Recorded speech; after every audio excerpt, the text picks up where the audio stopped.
in with me for the next few minutes today, and you will learn what those questions are. But in the meantime, my sponsor is coming up.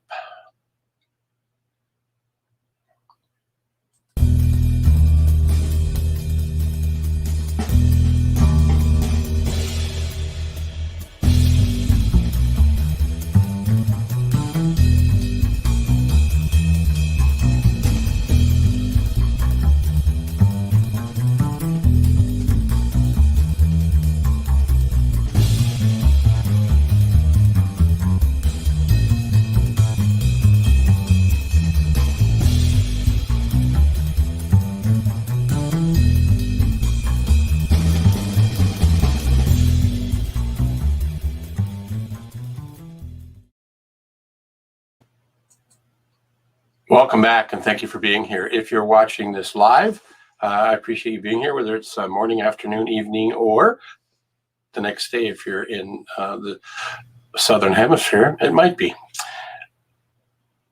Or if you're watching this on the replay, let us know. Go #replay, just so we know who's watching this.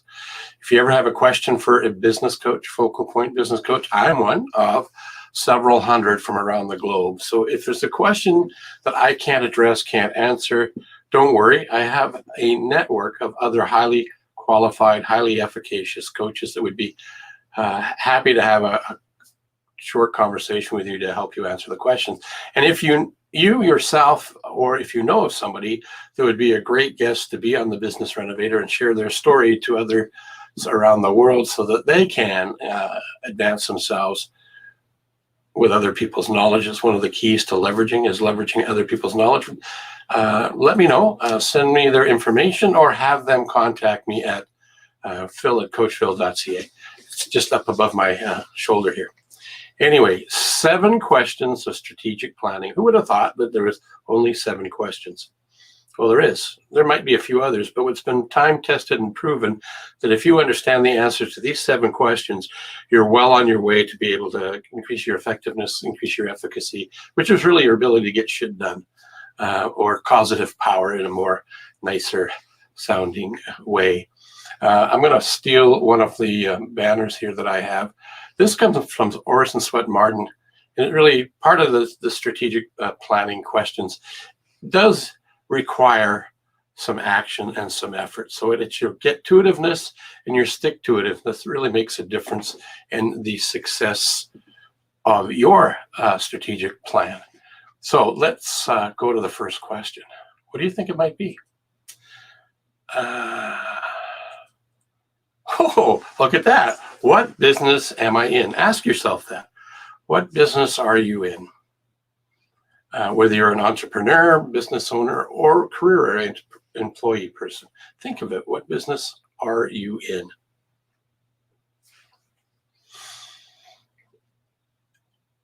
Reminds me of one of my clients from a few years ago. They still are in the printing business, and they're flourishing, growing, expanding, and providing extreme good value to their customer base. And when we first started, they defined themselves as being in the printing business. By the end of the first few months, they realized that yes, that's what they do. They provide printed products, but they're actually in the communication and marketing business. They just happen to do it with print. So what business are you in? Ask that question, look for the answers, do a little bit of digging, do a little bit of sweating around it, and answer it. It's really an important question. Some of the benefits of having a good strategy, a good plan, is that you're able to focus on what your strengths are. Some of the questions I'm going to share with you today will help you in that area. Having a strategic plan actually saves you time, energy, and money. In addition to that, it gives you clarity as to what's really important to you. What are your core values in terms of living your life? It helps you invent or design your ideal life, your ideal Monday, Sunday, Tuesday, Wednesday, January, March, February. Doesn't have to go in order in terms of the planning. Thinking, execution probably needs to go in order. And on another session, I'll do a discussion in and around the sigmoid curve, which is a way to assess where you are in your plan once you've got your plan done. Are you at the founder's trap? Are you at the decline phase or somewhere in between? But that's another conversation for another day. So the 7 questions, which I started off with, was what business am I in? Ask yourself that. Define what your business is or what your career is clearly, concisely, and as accurately as you possibly can. And think about that. And what can you do to make it yourself better in that area? If you don't pay attention to that, then you be like what Zig Ziglar says, you'll be a wandering generality versus a meaningful specific. Easier for Zig to say, apparently, than myself. And it causes you to think about your future. So in terms of what are you looking forward to versus trying to live your life looking in the rearview mirror, your future's ahead of you, not behind you. You've already done that. I saw a quote the other day. I think it was another Zig quote as well. And it was around, you can't write tomorrow's chapter or today's chapter by hanging out and reading yesterday's chapter. So stop looking and focusing your energy on your past chapter. Look forward to do what you can do today in terms of what business am I in. If you have customers that are not fitting into your ideal business or career, maybe you should let them go. Maybe you should fire them. If they take your energy, it's distracting. Go hang out with high value individuals if you're able to do that in your own business. By identifying who your ideal customer is, it makes it a lot easier to run your business and be happier. And somebody says life is long. I disagree with that. Life is short. When you look at how much time we have on this physical plane, we don't have a lot of time. So why not do and hang out with people that you like to hang out with, people that give you energy, that inspire you. They're not dream crushers, they're dream builders, and they support you along the way. On that same token, let's go to that question. I forgot to bring it up for you guys. What business will I be in if things continue the way they are? So this is question number 2. First one is, what business am I in? What business will I be in if things continue the way they are? And if you don't pay attention to this, you'll be in trouble. There's some companies like BlackBerry is not as dominant as it used to be. Blockbusters, I don't know how many of those stores are around, if any. I don't think any. Do you want to be a Blockbuster and be out of business, or do you want to be agile, nimble, and adaptable to the challenges that are coming your way? And you know what? As long as you're alive, there'll always be problems and challenges, which really, if you change your mindset, will be an opportunity for you to grow and become better. I skipped over to this one. Who is my ideal customer? I've already talked about that one. That's another important aspect. And what do you do especially well? What is your I heard Les Brown yesterday on a live Clubhouse with Brian Tracy and a few other people, and he was talking about this. Play to your strengths, do what you do well, and hire for other people. Sarah Blakely, who was the CEO of Spanx, started out with nothing other than that idea, drive, and passion and tenacity. Go back to that earlier quote I shared with Orison Swett Martin, and he talked about your stick-to-itiveness and get-to-itiveness. Sarah Blakely has that. And what she does especially well is what helped her build her business. What she did was, as soon as she was able to hire for her areas of weakness, she did. And as a result of that, she's a billionaire entrepreneur that started out with an idea and $5,000. If she can do it, why can't we do it? And I think part of the way of getting to that is to answer these questions. So what business am I in? What business will I be in if things continue the way they are?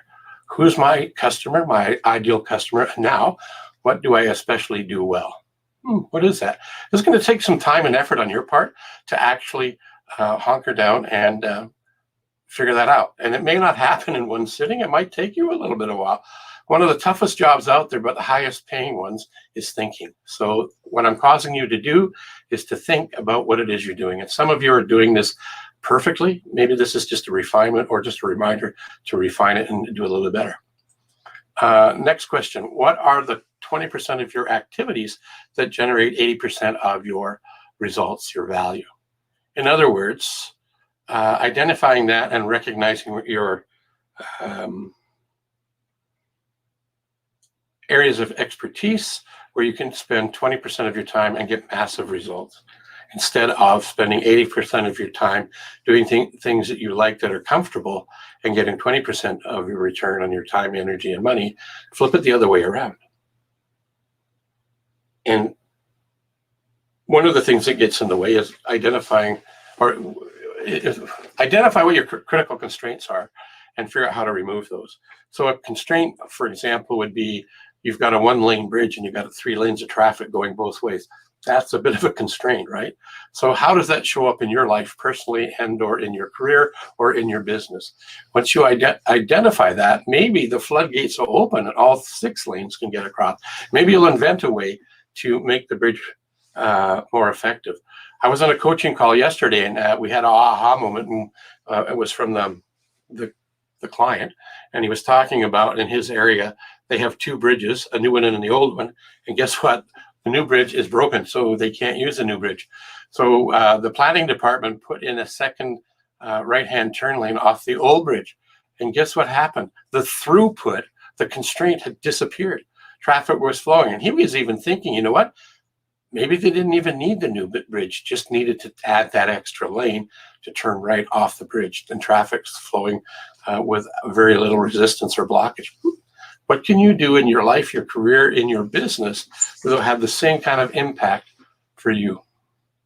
So here, critical constraints, which is what I just was talking about. They're the things that either constrict you or help you get to your goals.